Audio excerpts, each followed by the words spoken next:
যখন নির্যাতিত উম্মাহের আত্মচিৎকার ভেসে আসে আরাকান থেকে, তখন জামানার ভণ্ড মৌলবীরা গণতন্ত্রের পচা বস্তু খায় মধু মেখে। শতাব্দীর এই প্রহরে দাঁড়িয়ে তারা ছুটে বেড়াচ্ছে দাসত্বের দিকে, অথচ আজও আমার ভাইয়ের পচা লাশের গন্ধ ছড়াচ্ছে আরাকান থেকে।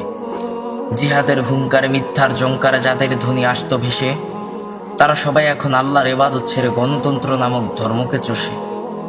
আর কত রক্তের স্রোত, লাশের পর লাশ দেখলে তারা জাগবে, আর কত মৃত্যুর উল্লাস দেখলে তারা সালাফদের পথে হাঁটবে। যখন সমাধান হয় কেবলমাত্র জিহাদের রক্তগঙ্গা পথে, তবে কি করে আসবে মুক্তি পশ্চিমাদের গণতন্ত্র নামক ধর্মে? যখন আমার মা বোনের লাশ নিয়ে ওই শয়তানরা নৃত্য করে, তখন কি করে আমি নীরব নিস্তব্ধ হয়ে থাকি বসে ঘরে?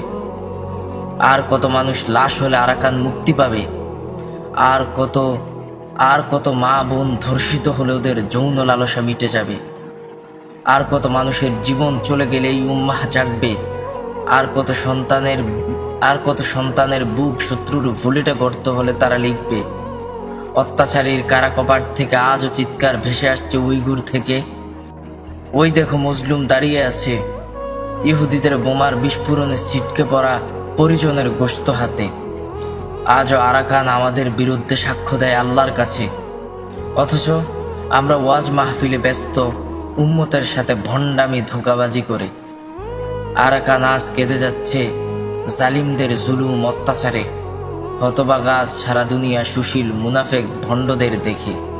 মিছিল হচ্ছে ফিলিস্তিন নিয়ে, আরাকানের জন্য নহে। আরাকান হয়তো অনেক দূর সুশীল আধুনিক ভণ্ড মৌলবীদের কাছে।